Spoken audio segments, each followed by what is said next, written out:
Yo, what's going on, everybody? Welcome on in. It's Pro Wrestling Weekly, live right here at the Takedown on SI on YouTube. How's it going? I'm Zach Haydorn. That is Blake Lovell. We're your hosts, and we're here today to talk to you about the week at wrestling. Blake, it wouldn't be a road to WrestleMania without a little real-life drama, huh?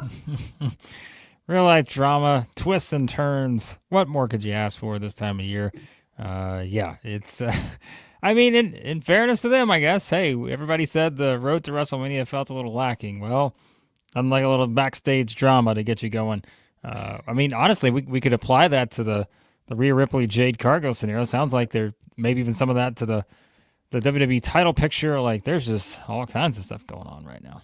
All kinds of stuff going on. We're gonna get into it, and let's start with the Jade Cargill and Rhea Ripley stuff because I think that's the most compelling, and there's the most reporting out there about it. So if you've missed it, I'm going to read some of our report here that comes from Mike Johnson.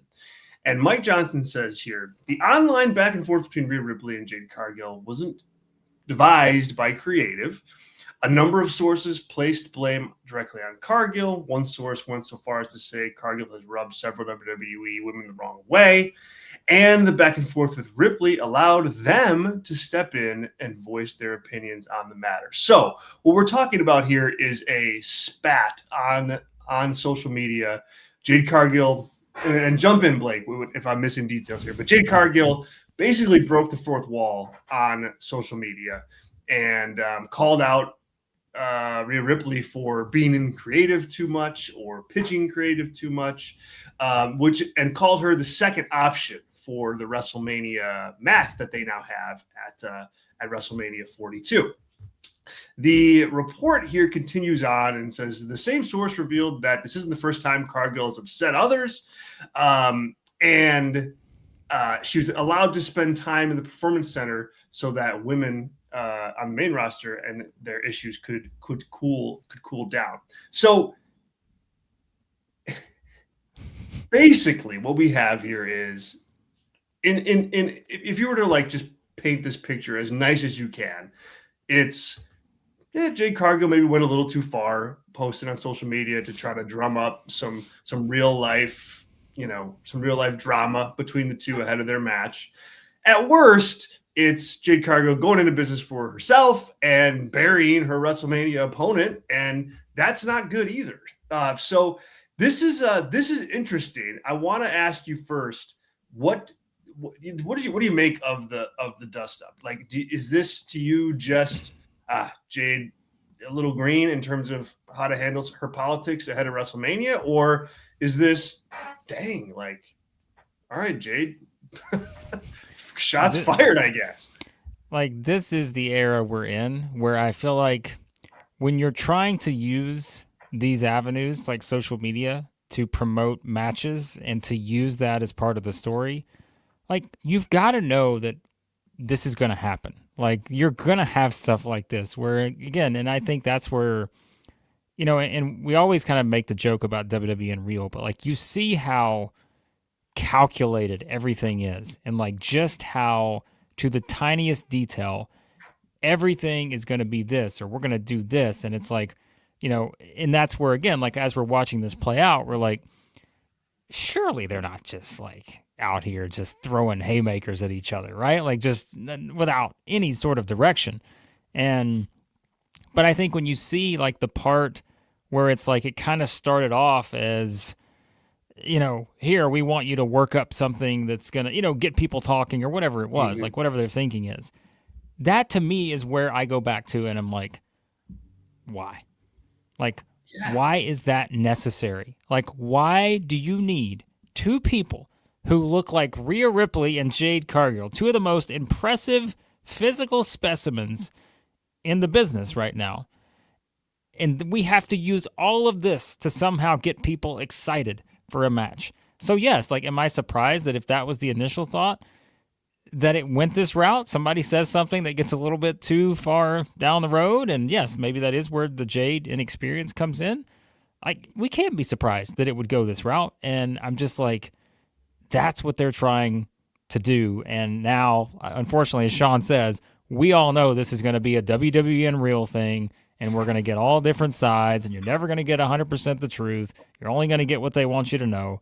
And it's just like, when Rhea won the chamber, Zach, I was just like, great. All right. This is probably your best option. And now I'm just sort of like, oh, not this kind of stuff again. Like, come on. That was my reaction, man. My reaction was like, this is WrestleMania. This is the biggest show of the year. This is a show that you're already having, issues selling tickets to for a variety of different reasons. Like, make the match mean something. Like, it's pro wrestling. You could write it however you want. You could write it literally however you want and go with it. And Jade and Rhea are big enough stars that I think they can make a lot work, except for something like this. Yeah, that's right. Like, this is just, it's silly. And the thing is, like, I can't get out of my head the Unreal factor in this and how disappointing it is. Like, if this pops up as a storyline in WWE Unreal season 3, right? The drama between, Rhea and Jade. It's like, you're really going to like sacrifice your WrestleMania matches just so you can have a silly fake real storyline on WWE Unreal? It's like, what are we doing here? Like, the tail is wagging the dog. And it's like, I just don't think the majority of fans that would buy WrestleMania tickets, that would, order ESPN Unlimited, I don't think they're tuning in to see, oh man, I wonder what really happens between Rhea Ripley and Jade Cargill. Are they really gonna fight each other in the middle of the ring at WrestleMania? It's like, no. So if that's not the point, if that's not the goal, like, just write a better story and tell that one instead of weird stuff on social media. So this is a perfect segue because you and I were talking before we started recording. So I've got a story coming to the Takedown on SI. I talked to Bret Hart last week, okay? And there's a couple stories I'm going to have coming from this. And I think this is the perfect segue with what we've been talking about. And I'm going to give you an exact quote from him, okay? And this will be in one of the stories that I do this upcoming week on him. So here it is. Quote, I know every generation moves on and tells their own stuff. Now, I asked him, and this is in reference to, I'm like, hey, what is kind of your pitch to wrestlers these days? What are you trying to push? What are you trying to emphasize? And I'm like, social media and all this stuff plays in. And this was part of his response, okay? Quote, I know every generation moves on and tells their own stuff, but there's nothing wrong with the way that old school wrestling worked. The more wrestling, I think, goes back to that way it used to be, you'll start to realize that it makes more sense and it's more fun to watch. Like, there's your quote right there. Like, it does not, we don't have to lean so far into the stuff. And that's why I said, like, if you just think about it, if you just had Rhea and Jade in any situation, to me, like all this stuff that's going on now, yeah, it's going to get the online fans talking because everybody's on social media. And I know you have to embrace part of that. Like that quote says, right? It's a new generation. You're going to have more different stuff added to it. But there is still a basic fundamental aspect of this that is so easy to just hammer over and over and over again. And like, I hate sounding like I'm the old guy here, but like if someone like Bret Hart is saying my lawn, right? And it's like, and I know people will say that about Bret too, right? They're like, okay, he's the get off my lawn type guy these days or whatever, but he's not wrong. Like, it is exactly the kind of stuff that I think frustrates me with this kind of nonsense. Is just like, this is such an easy match to build with Rhea and Jade because of just, it's so simple. And I just feel like now we're back to Tiffany versus Charlotte part 2. And I'm just like, how'd that turn out? Right? Like, I mean, I don't know. Like, it's just ridiculous. More on this in a second, but let's set the table here for the show. This is Pro Wrestling Weekly. We're live here with this show. It's our flagship show on the Takedown on SI on YouTube every single Thursday afternoon, 12 Eastern, right here talking with you on everything pro wrestling. And today it'll be a lot of WWE, a little AEW. WrestleMania is coming up.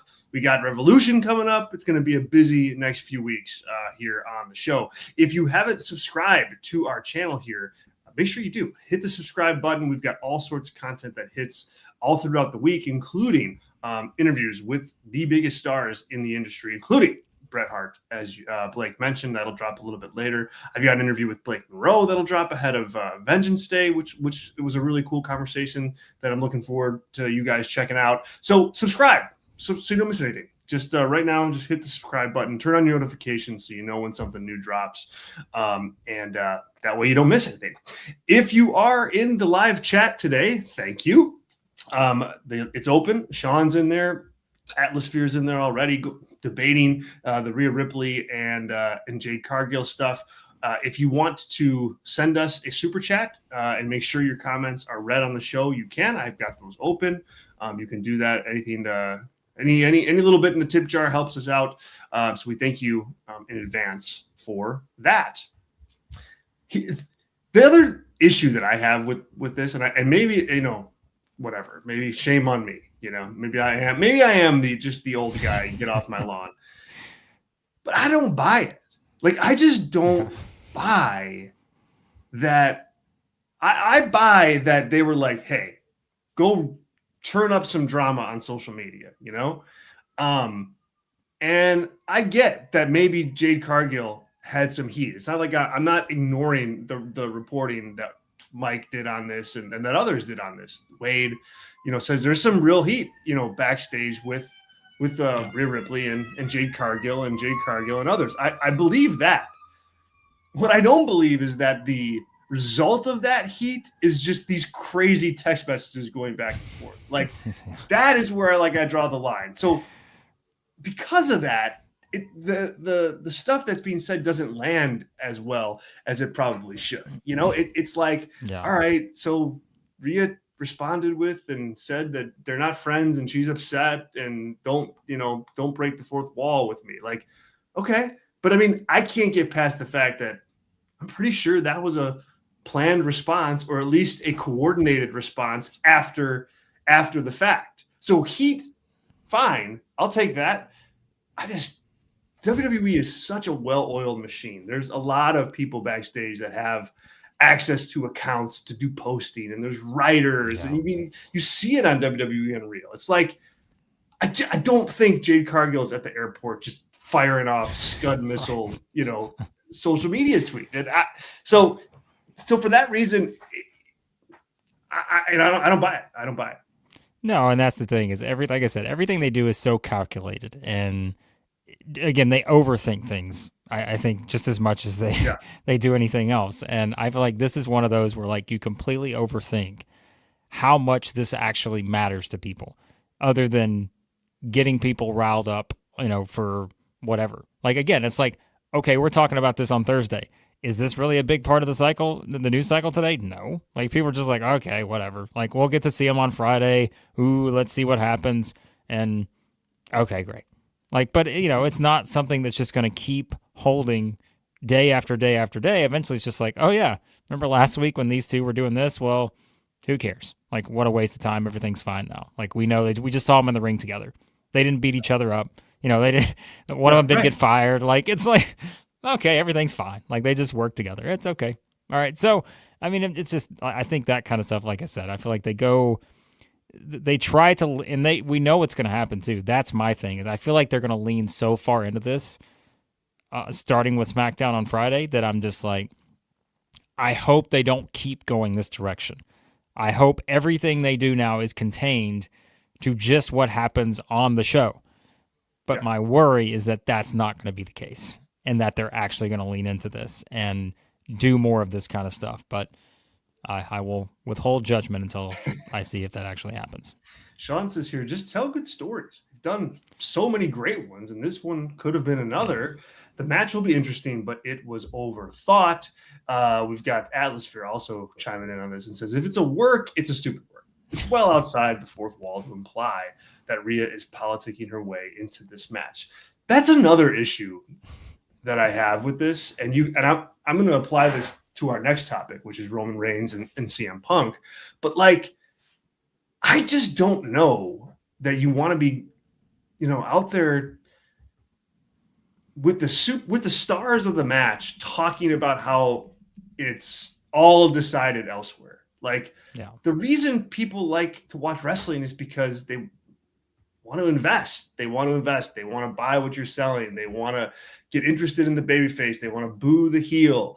And if you just start saying that, oh, well, Rhea politicked her way into this title match, it's like, then what purpose is the Elimination Chamber? How do you sell that year in and year out if really everybody knows it's just this kind of dance thing that everybody does, and then the winner's decided, and then you go into WrestleMania? Like, that's not how you sell pro wrestling matches. It's not. And I don't think this is the kind of thing that will impact WrestleMania this year or next year. But over time, if you condition an audience, a generation of wrestling fans to think that way, you lose like the essence of what the whole product is. And that sucks. Yeah. I mean, and I think that's it. Is like my biggest thing is like it's going to be all about how can we keep this type of theme going, where it's almost like I'm envisioning WrestleMania 43 next year. I'm like, okay, who are the two people who are competing for the WWE Women's title? Well, we got to come up with something that's going to match what we've done the last 2 years, and so we got to do something wild. And so yeah, like you just keep having to feel like you have to top yourself. And I don't know, like I mentioned, I think it's just the simplicity. Like you have two people that, like I mentioned, just wrestling is a very visual thing still. I mean, it still matters, I think, to a certain part of the audience. And I just think when you look at these two and you can be pushing the power, the strength, just again, the physical specimens that we have here, that, I mean, it's such a simple thing to do. And you can push how dominant both have been at various points in their WWE careers thus far. And it's just like, very simple. Like, let's see who wins the battle of just these dominant forces. And you don't have to go into all this nonsense to where, would it surprise anyone either if there's another one of these slip-ups, right? Where someone accidentally goes a little too far or says something that... And so I'm just like, think about what you had to gain from this. And now, you've got other people involved. Like we said, it's the Chelsea Green, Piper Niven. Like you've got, it's just... whatever you thought you had to gain, I think it's just, you've thrown it all out the window, because I just don't see this selling a match the way that maybe they think it's going to. So they're going to be in the ring together, assuming they can work this out. They're going to be in the ring together this Friday, so tomorrow, on SmackDown. I don't think it's impossible for them to land the plane. Like, I think that you can still like take, okay, whatever happened. We're gonna go with that for whatever reason. Yes, maybe there's a little bit of a deeper hint of real hatred. Okay, that can take you places, but they got to get it to a storyline in the ring, in WWE, on TV. Like, that's what it has to be. And it can be as simple as, I don't like you, I never liked you, I want to beat you for the championship because I'm the best and you're not. It can be that easy. I mean, truly, it really can. Hopefully you can get a little bit more nuance with that. Hopefully you can add some depth to that, but it doesn't have to be more than that. And I think, as long as they don't, as Atmosphere says here in the chat, this is really good. Atmosphere says, my worry is tomorrow night's segment will be standing in the ring talking about tweets. That is something that you don't want. You just don't want that. You don't need that. And so at this point, you did what you did. It can be a foundation, but now you got to build on it successfully. And hopefully they understand that and take that to heart. Yeah, if Rhea utters the phrase creative tomorrow night on SmackDown, yes, I'm just gonna, you know what, count me out for this one. Just no thanks. Like, please don't go into that route. But then again, like I said, we are talking about the same company who is doing WWE Unreal, and there's no issue like adding this kind of stuff in. And now you're almost trained to think that some of the stuff is purely done because they need stuff like that. And I'm just like, it's such a bizarre world. Like, such a bad idea. Like, that is such a bad idea. Because it's just like, if you want to have the WWE Unreal show, fine, I get it, But like, the most exciting thing about WWE, the most exciting stuff that fans watch should be the big shows of the week: Raw, SmackDown, PLEs. Like, so anything that comes out of those, like, if you can put it on an Unreal show, fine, okay, I get it. Right, you got to make a couple bucks. I understand that. You got to produce content. I get it. But you can't go the other way. You can't take this little documentary show and have it dictate like the stuff that really matters on on Mondays, Fridays, and a bunch of weekends throughout the year. Like, I really think that's a mistake, and one that will become ineffective soon too, because I think people will start doing what we're doing and going, this is a WWE real storyline. It's not real, even though they present it as such. Yeah. That'll fizzle and that'll ruin that show too. Yeah, right. Again, this universe that we're in, where everything just like, we have to make it so real. When, I mean, if you really look at it historically, like, that is not always the way to do it. Like, it's just not. It's just not, man. So, yeah. More often than not, that real stuff like doesn't work out, or they use it and they eventually get back to something that makes sense, like in the WWE ecosystem. Like, it truly, it rarely, can sustain itself without some good writing. But think about this, and so I'll bring this up quickly. Like, how long have they been doing the NBA, NFL walk-ins to start every show, right?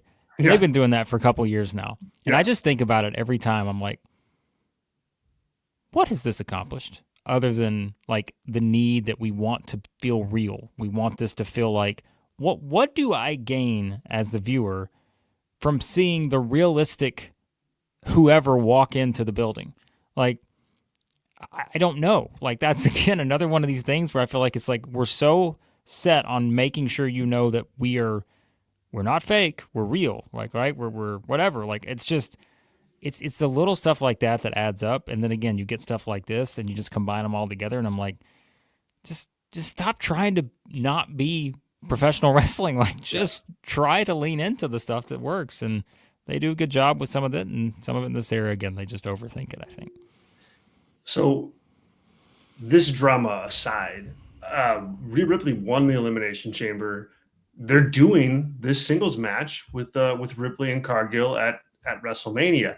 What did you think of the women's chamber match? And just, is this the right move to go with Rhea here?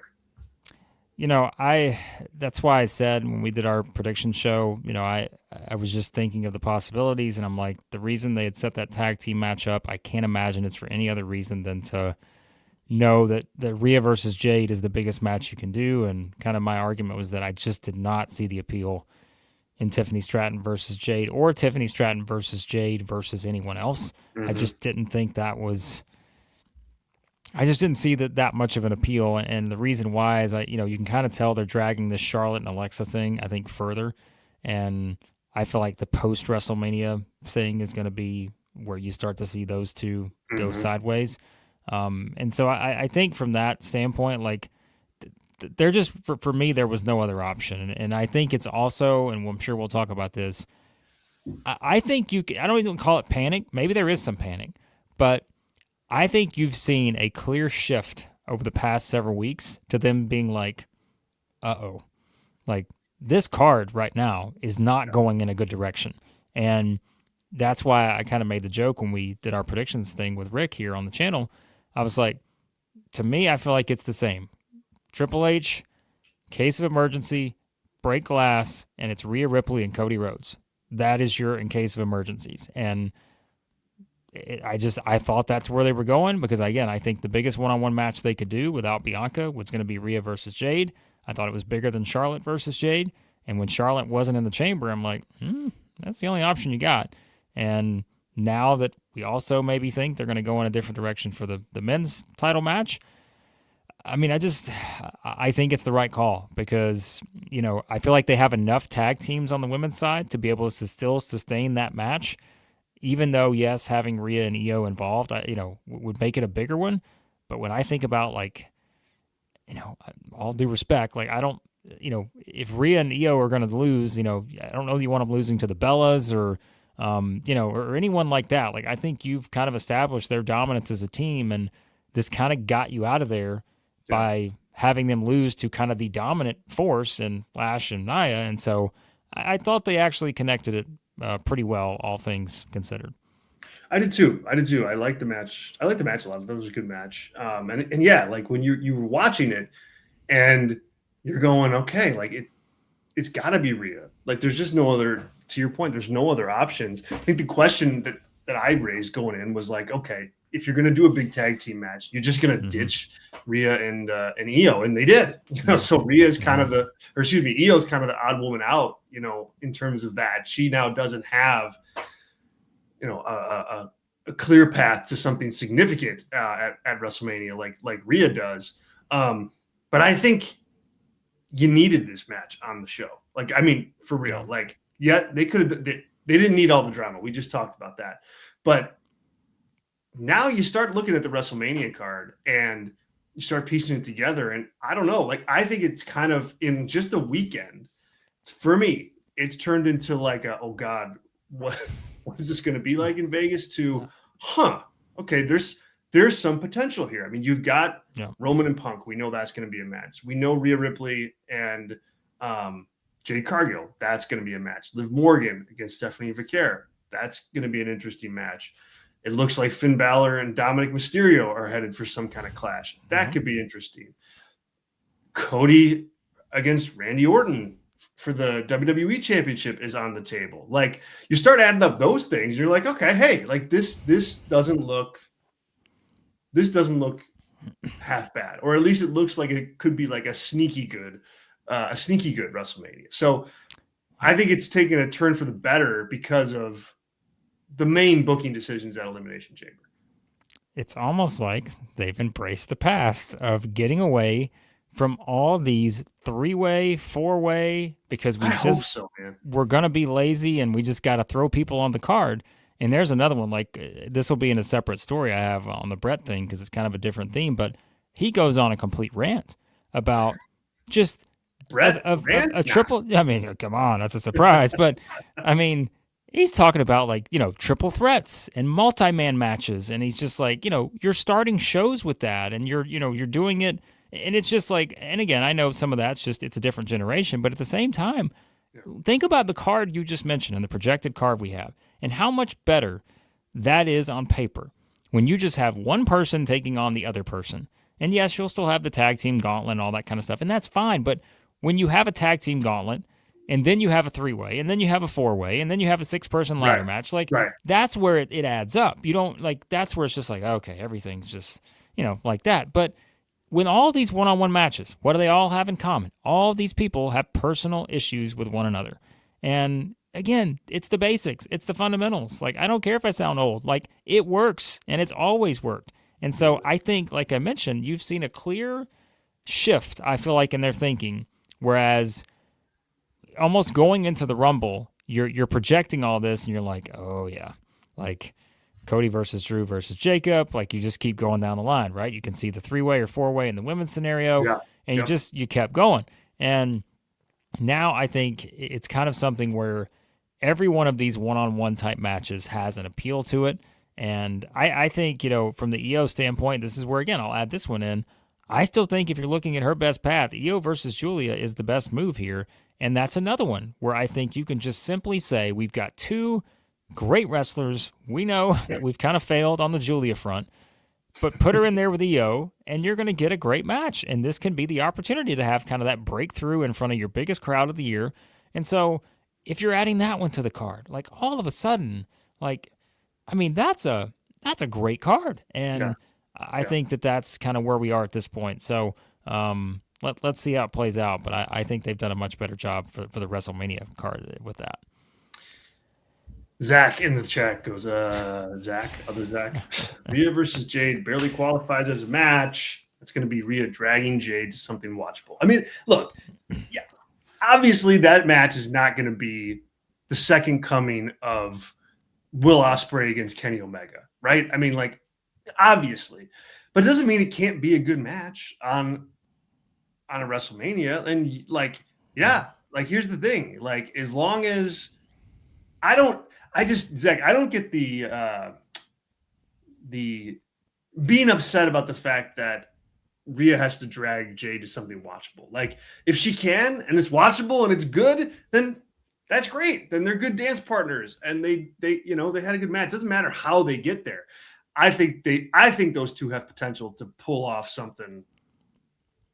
Again, not Ospreay Omega like, but just a good WWE WrestleMania match. I mean, it's the perfect stage for them.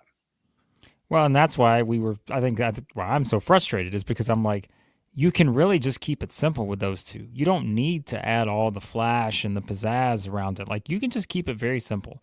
Like, it's just simply strength on strength. Like, it is, how do you stop the other dominant force? You don't need all of the other stuff around it. And I think that's where I'm intrigued. Like, and that's, I guess, and the pushback on that can simply be, well, if it's not Rhea, then who would you want Jade in there with that's going to give her a better match? Like, I don't know who that is. It's not Tiffany. It's I mean, maybe Charlotte, I guess you could say, but I mean, yeah, maybe Rhea and Charlotte to me are kind of in the same spot. Like, they're sort of your all-time type, legends at this point when you think about this generation of the women's division. So it's like, I don't really know who else you'd put her in there with where you'd feel like there'd be any more optimism, just because I think, unless it's Bianca, I guess, because there's more of a story, but yeah, I think Rhea would still be my top choice, even if you push back on the idea that it's not going to be may not be the best match of WrestleMania weekend. But yeah, and that's another thing, Zach. It's like,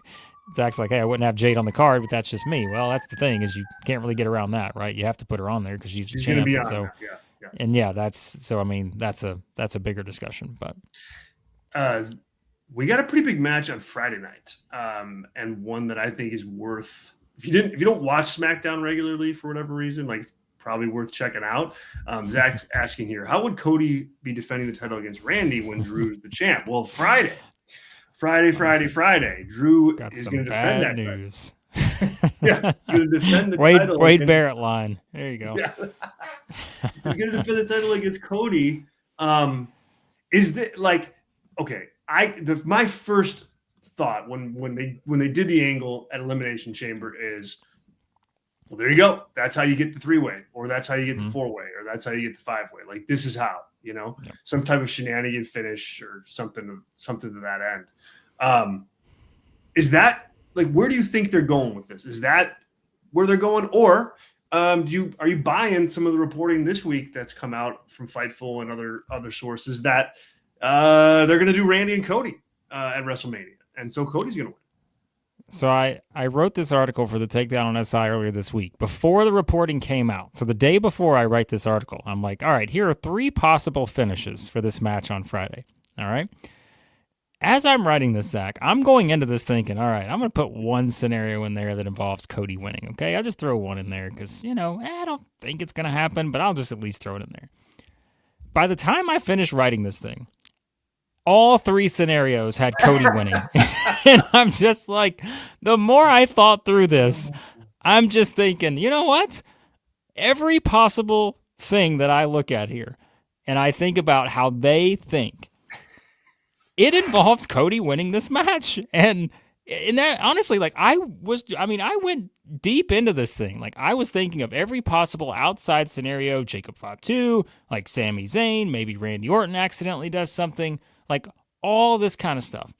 And yet, each time when I tried to convince myself that they were going to somehow have Drew win this match, I just kept thinking, I don't know if that's the case. Because the more I look at it, to me, the straight point A to point B is very simple. Because as I went back and looked at the way they connected the dots to get here, to me, it's Jacob Fatu screwing Drew McIntyre is the thing that makes the most sense in all of this. I'm not saying it's the thing I necessarily am rooting for, but the way they've told the story, Jacob screwing Drew McIntyre is what gets you there, because then Eventually, you have that Cody versus Jacob match potentially, and it also gives you what we just talked about, the bigger one-on-one match. And like it or not, the biggest one-on-one match you can do on the men's side right now with the cast you have available is Cody Rhodes versus Randy Orton.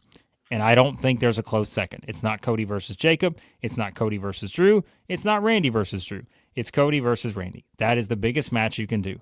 And so, if you felt, Rhea versus Jade's, I don't think going to be the main event of night one. So if you needed that night one main event that could rival a Roman Reigns versus CM Punk, Cody versus Randy Orton is the only way to do it. It's not a 4-way. It's not a 3-way. It's not any other variation. And so that's what I ultimately came to in my argument, was that it could be Jacob Fatu interfering. I said I think the least likely scenario is Cody just winning straight up, because that does Drew no favors whatsoever. I can't imagine them doing that. But even WWE, I don't think would do that in this scenario. But I think it's some kind of interference, multiple guys interfering, and somehow Cody comes out with a championship. It protects Drew, and it gets you to Drew versus Jacob. It's going to feel like a step down for some people, and I get it. I wish Drew had a chance in this thing to be able to go into WrestleMania with the title, but I have pretty strong feelings that that's not going to happen now the more I think through this. I agree, man. Zach says here, Drew not being able to defend the title at Mania again would be insulting to Drew. I don't know. Like, I guess it would.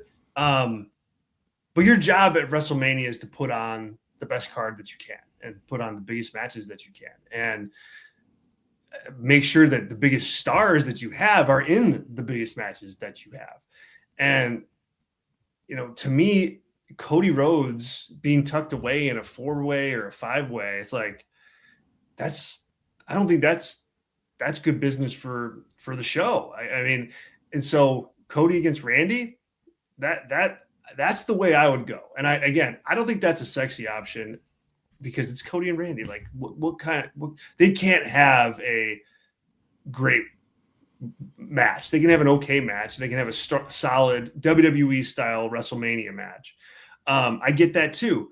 But man, when you talk about name value and talk about marquee and you talk about just what WrestleMania is, like, that's the match that you should be going with. And would it have been better had they been planning this for a few months? Absolutely. No question about it. There's no, they should have been. And I think you would be in a better place right now had you made this decision 2 months ago. But I still think you sacrifice it to have some kind of multi-person match, or even Jacob Fatu. Like, I don't know, Blake, like when I see Jacob Fatu in a WrestleMania title match for the first time, I want it to be like a crescendo moment for him where it's, all right, we're going with him, and he's right, like a guy. And it won't be that, if you have him in like a 5-man elimination match at WrestleMania. Like, it doesn't have the same shine. So I would save that for when you really want it to matter. Yeah, and like I said, I see all the pushback from the guys in the chat, you guys are being mean in the chat. But I understand it. Like, I am not saying that this is my preferred necessary way that it plays out, because Zach just said the important point here. If you were going to do this, you should have started this months ago, but they didn't, because I don't think they knew that this is what they were going to do. And so it is going to feel pretty abrupt. Like, my whole argument's been like, hey, hold this off until after WrestleMania, give this thing a lot longer. And yet, if you really think about it, Jacob Fatu is the reason Cody lost the title the first time. So Jacob Fatu, somehow, whether purposely or inadvertently, being the reason Cody wins the title back, gets you to every direction you need to get get your Cody versus Orton match. And that's the way I see this thing. Now, I don't discount the possibility of Sami Zayn somehow playing a factor here to lead to the longer-term story with him, because we know we still got another year of this, because I fully believe that Sami's going to go for the championship next year, and maybe against Cody. And it goes to another point that was just made in the chat. And I think it may have been, Atlasphere. It says, I don't trust Cody having the support he needs against Randy.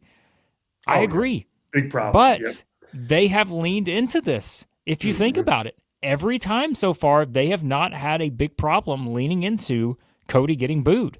And he is going to absolutely I think, get booed at WrestleMania against Randy Orton. Like, it's going to happen. And I think they're fine with that, because they have to know that's going to be the case. People are going to want Randy Orton to have one more run. And so I think this is one where this is a slippery slope because of making this decision, you feel like, much quicker than they needed to. Like, not having this set up months ago, it's going to be a little interesting to see how they go. But I just think right now, like, if you think about it, if I'm, and this is where long-term planning, I'm not saying that they can't plan the last 3 weeks, and I'm not saying they planned out to WrestleMania 43, but, is there a world where heel Cody Rhodes versus Sami Zayn happens next year? I think 100% there is. And Yep. I mean, I think there's no question that could be your match next year. And, I think that's a front runner right now. And so there's a lot of things you could do here that eventually get you there. But, yeah, I'm just not as confident in any other combination right now other than Cody versus Orton, because I think the thing is, Zach, if you're not doing that, why do this match now? Right. Right? Why even have the match? Because then, it wouldn't make a lot of sense to me. So that's a great call too. Yeah. Because I mean, and then you can do Jacob and Drew, or I don't know what happens with Sammy again, on this card. Yeah. Maybe they hold it off. Maybe that's part of the story. I don't know, Yeah. But yeah, like, look, if you're going to have a WrestleMania card that's full of strong singles matches for the, not everything, but for the majority, that's going to mean that people are left out. Like, it's just, that's what it's going to mean. It's going to mean that in the women's division, it's going to mean that for the men. I'm okay with that. I would rather have that than have, just people tucked away on the card just to be on the card. So if that means Sammy doesn't get a WrestleMania match, yeah, kind of sucks, but so be it. Same thing with Drew. Same thing with Jacob. Like, you got to go with the best matches that you can. And I think, to your point, you don't book this on Friday if you're not planning something significant here. We will have full coverage of tomorrow night's episode of SmackDown on the Takedown on SI. Ricky Chino does those reports. It's going to be a wild night, I think, with a lot of WrestleMania repercussions. Jade Cargill and Rhea in the ring together, and then this big world title match, Cody Rhodes challenging Drew McIntyre. Let's stick with WWE for a second here, and let's talk about Monday night. We had Roman Reigns and CM Punk, the promo battle part 2. I thought that this was a good promo from the perspective of you got two massive stars in the ring, dream match. They're standing across from each other, and there's chemistry there. There's tension. I think they just need to stand in the ring, and you have that. So I liked it from that perspective. But like the Jade Cargill, Rhea Ripley conversation that we had, I don't think you need Roman Reigns talking about how they brought him back to draw a house in Chicago and you're not worthy to be the champion. It's like, no, like he's worthy because he won the belt. Like, he won the belt in the ring, on TV, on a show. That's where it happened. It didn't happen backstage. It happened in the ring. And so I feel like they're kind of grasping at the same straws that the Ripley Cargill thing is. I thought Punk turned up the volume way too much, way too soon on the bury you next to your father line. That seemed out of the blue to me. I generally, don't like, threatening to kill your opponent in wrestling matches anyway, because obviously that's not going to happen. What did you think of this? Like, where are you? Like, was it great because it was so meta, or do they need to pull back on it like Jade and Rhea?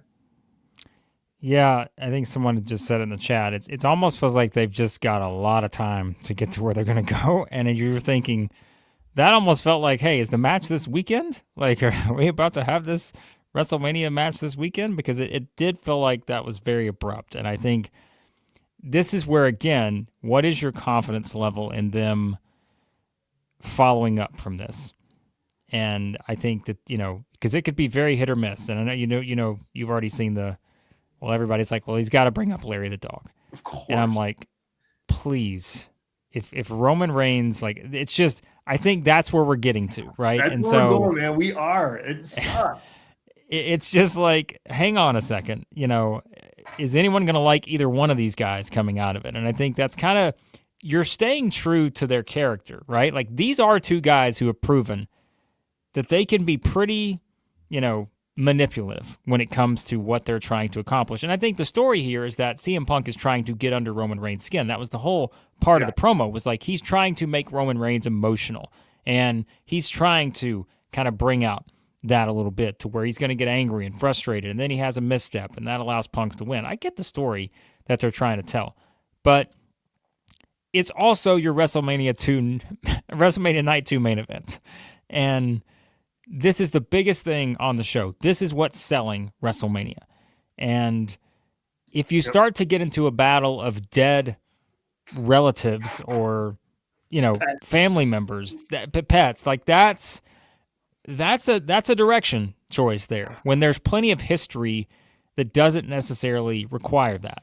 And so, is it shock value? Are we going for that? Like, this is another one where I know you feel like it has to be different from last year, but does it really have to be that different between these two?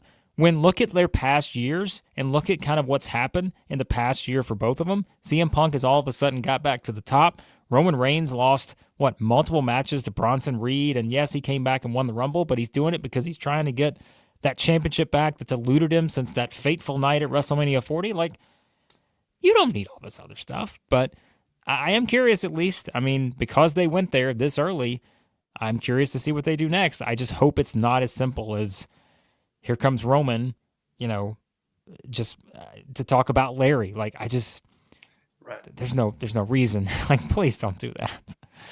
So I know. I mean, I think that's inevitable at this point. But God, I know. But I mean, I really do. Like, it just, I just don't see a scenario where they don't go down that road where that's his like zinger, and it's just like, oh God. This feud is one that I think could use some physicality to it. Like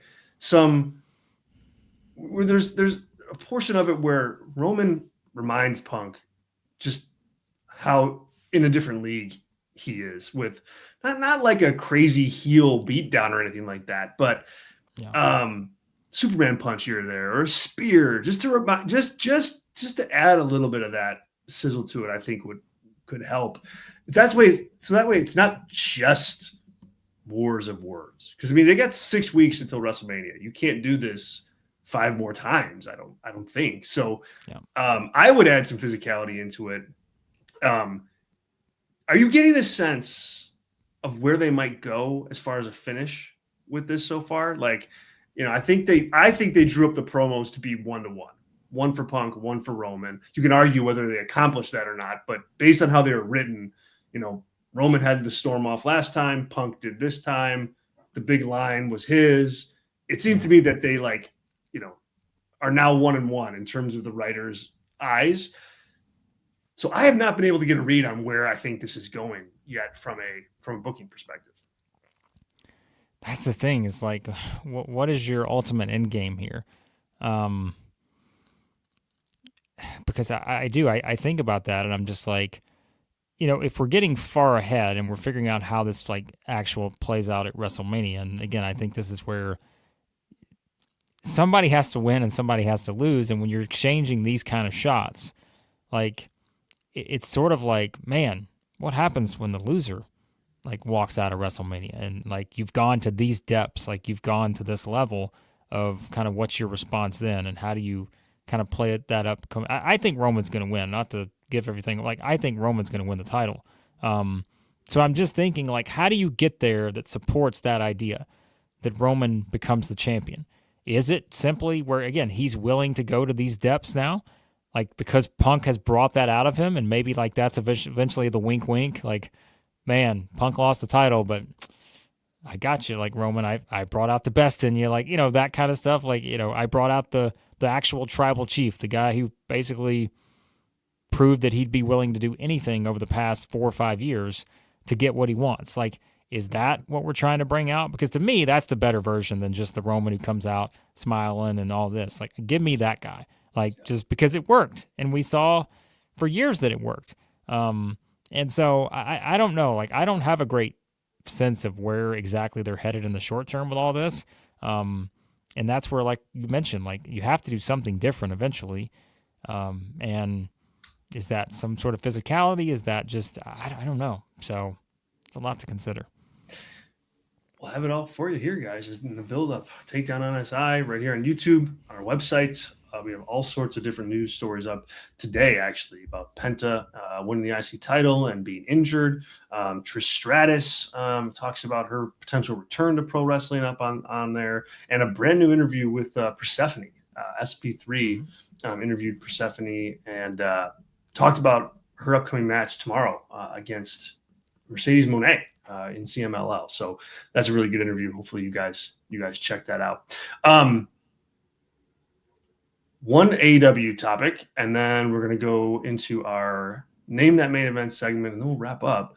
How do you think they did last night building to Revolution, Blake? Yeah, I mean, I think at this point, like, to me, you know, it's almost like it's difficult for AEW to not put together a pretty good card just because of the assortment of, you know what I mean? Like, just the assortment of talent, pure, like, just the combinations that you have to work with. And, you know, people can push back all they want on they should bring this in, they shouldn't bring this many people in, whatever. And yes, like, there's a lot of people on the roster, but it does give you so many different combinations that can feel new, they can feel fresh. Yes, you could have a couple different rematches the way we're going to have, but these are people who, you know, the rematches, I think, are supported based on the story that they're telling. And so I think, like, again, so far, if you're looking down the list, like, you know, you've added some of the newcomers since the last time we discussed this, whether it's Brody King versus Swerve. Obviously, I think it's not a surprise you're getting Tekla versus Statlander again. We kind of thought that was coming. You know, I'm sure having the trios match will be, I'm sure it'll be great, like, just in terms from a match perspective. We know the main event. There's going to be plenty of curiosity with that. And so, you know, for me, I'm just like, I think this is what you come to expect, and this should be your realization with AEW pay-per-view cards, is it's really about, there's going to be some quantity involved, but, like, it really is about the quality, and I don't really look at it and be like, I mean, it's wild to think, isn't it? Like, I would say probably one of the matches people are least looking forward to, and I'm not going to speak for everybody, but it's probably FTR versus the Young Bucks. And, you know, I'm just thinking, you know, but elsewhere, you look at all the possible combinations, and I think if you're an AEW fan, you're getting exactly what you usually expect in this particular setup. So yeah, if FTR and the Young Bucks is the worst match, that's pretty good. That means, you know, you're doing something right if that's the worst match. What I agree with you. I think the build has been. I think the card is shaping up to be a really good card. I want to see AEW lean more into the crazy stipulation that you have in the main event that Adam Page will never challenge for a world title again, and it's a Texas death match. And then, like, this week, you had MJF run out and just cost him the trios titles. It's like that could happen on any episode of Dynamite. Like, that's such a – it's not bad. It's just – I just don't think it's up to the level of, like, where that storyline is at this point. Like, you got everything on the line. Texas Death, future world title shots. I think you got to be putting your eggs in that basket and just fully reminding people just how meaningful this is. And I think, like – you know, there is a little bit of heat in MJF costing Adam Page the trios championships, but it pales in comparison to what's already on the line with them. And I thought that they had just kind of abandoned that this week. Like, you made this big stip last week, and then Page was like, "Yeah, I just put my titles on it's on the line. I got a lot on the line." You know, It's like, no, like that's the hook. I hope they lean into that in the next week, because I think that's the best part of the card, but only if you go all the way with it. And so far, it seems like they've dipped their toe, but not pushed it fully. And I think in hindsight, if you have to look back and, you know, you can play the what if game, like, I almost think you could have, in a certain sense, made this feel like one of the most important matches in AEW history because of the ramifications Yeah, exactly. involved, Right. right? Like Right. you're talking about a Texas death match where the loser is not going to come out the same, period. But you're also talking about where the loser of the person who, again, is coming off of a year that just is always going to be looked back on as probably one of the single best years for any superstar in AEW. You know what I mean? Like I think Mhm. that's the person who has this at stake, and so you could have Absolutely. almost pushed it that way to make it feel like this is one of the most important matches we've ever done. You know, because this coming out of this, two guys of this caliber, neither are going to be the same one way or the other, and I think that's where you don't have much time now to be able to push that, but I do hope that's something you can lean in on a little bit heading into that match.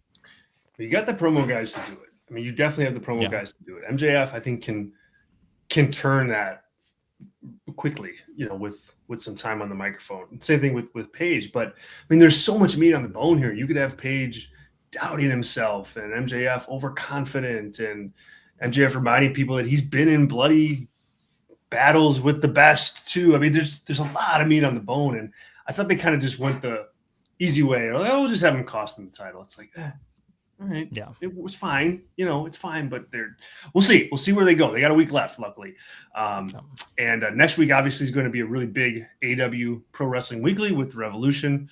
We'll talk all about that next week right here on the show. But with that said, we'll wrap up with name that main event in reverse. So, Blake, I got one right. for you that's this right. time. Yes, I got one for you this time, and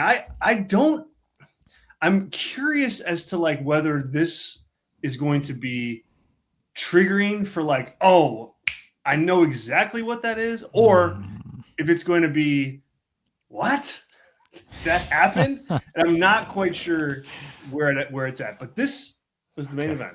All right, it was the Undertaker against the Dudley Boys, and the match. Yep. A concrete crypt. More on that in a minute, but Blake, what show was this? Do you know? So I am trying to, because this is one I almost asked you in one of the recent weeks, Really? and I just completely, I threw it to the side. I said, I'm not going to ask him that one. But oh man, it's going to bother me because I'm like, I know it's got to be 2003 or 2004, right? I mean, I feel like it's got to be one of those two. And I want to say probably more so 04 because I feel like that's when, oh boy, this is a tough one. I'm going to say it's 04, but the show, I feel like it could be a combination of, I don't even know if Unforgiven was still a show then. It could be, wasn't SummerSlam because this was the main event. So, oh man. I don't know. I'm going to say it's 2004, but like I'm going to assume it's probably some combination of like a No Mercy, something like that. But I don't know if I'm going to get the show right. I think it's 2000. You're right on the year, right on the money. Yeah. This is like that's a classic 2004 main event. Vengeance, Undertaker. like I don't know. And it's Great American Bash 2004. So okay. Zach got it in the chat. Great American Bash 2004. Look, this card was ridiculous from like a perspective. Okay? I'm sure. It was Spike Dudley versus JB Noble. That opened the show. Then John Cena against Rene Dupree, Rob Van Dam, and Booker T. Fatal 4-way for the WWE United States Championship. Luther Reigns against Charlie Haas. Singles match on pay-per-view that they were charging $50 for. This was one of the worst pay-per-views I remember from this era. So now it makes sense. Okay. Now it makes sense. Oh, and it gets even worse. Rey Mysterio against Chavo Guerrero for the Cruiserweight title. Okay. Kenzo Suzuki against Billy Gunn. Kenzo Suzuki beating Billy Gunn on pay-per-view. I remember that. Oh. Sable defeated Tori Wilson. A well-known gentleman named Mordecai defeated Hardcore Holly. Oh my! is this Is this the ECW reboot or is this 2004? Like, holy This cow. is 2004 WWE. That was probably pulled in like Oh. 3 million viewers on Raw, like Wow. every week. The match of the night for sure is JBL against Eddie Guerrero in a Texas Bull Rope match. JBL won that match. And then, yes, in the main event, as ridiculous as this was, The Undertaker beat the Dudley Boys in a concrete crypt match. And what that meant was that Paul Bearer was stuck inside of like a concrete glass thing. And the stip was if the Dudleys won, Paul Bearer would be buried in the concrete in this concrete crypt. They did not win. But that's right. They did not win. And instead, The Undertaker just buried him in it anyway. That's right. Yeah. That's how this show ended. I mean, what are we doing in 2004? This had to be one of the worst pay-per-views of that era. I feel like if you had to rank the bottom 5 pay-per-views of the Ruthless Aggression era, this had to be on there. Like, no question. It had to be. Yeah. This was also when, like, you would see, I'm looking it up on Cage Match because I want to see what the rating was. But this was also, you'd see, like, The Undertaker all the time on SmackDown during this era. And I just remember being just like, oh, my God, can we just be done with The Undertaker? Like, it's every week, and it's the entrance, and it's just like, what are we doing? Okay. Oh man, I wish I wouldn't have reacted. What do you think the total rating of this show is on? I mean, based on that card you just gave me, I'd say over 2.5 feels generous. It's got to be one of the worst. Is it 2.5? You were right on the money. Wow. 2.8. Oh my goodness. 2.8 rating. 2.8 has to be one of the worst they've ever done. Has to be. Let's see. The highest rated match on the show. Actually, the highest rated match on the show was the Cruiserweight match. So Rey against Java, which, okay, that makes sense. That makes sense. So there you go. See, like, wow. You got to look at this year's WrestleMania through a different lens when you know that they're putting that on pay-per-view, a couple decades ago. Perfectly okay with Cody versus Randy Orton on short notice better than Mordecai versus Hardcore Holly. So give me the 5-way gauntlet match for the title. The Hardcore Holly against Mordecai. Yeah. Oh man. All right, there you go. Name that main event in the books. Thank you guys so much for joining the show today. We appreciate it. As I said at this top, we're here every single week on Thursday, live with our flagship show, Pro Wrestling Weekly, here at the Takedown on SI. Thanks to Zach. Thanks to Atmosphere. Thanks to Sean. Thanks to everybody else who joined us in the live chat and everybody else who hit play. If you haven't subscribed to the channel, do that. We got a Bret Hart interview coming up. Persephone's going to be there. I have a Blake Monroe story dropping and an interview with her that's going to be hitting the channel. You're not going to want to miss that. So subscribe. And if you can like the video right now, that would certainly help us out. So Blake, any final words? No, again, it's got a lot of stuff on the Takedown on SI right now. A lot going on. So check it all out there. And yeah, fun road to WrestleMania continues, and of course Revolution as well. Very good. Guys, thank you. And we will catch you all next week. See ya.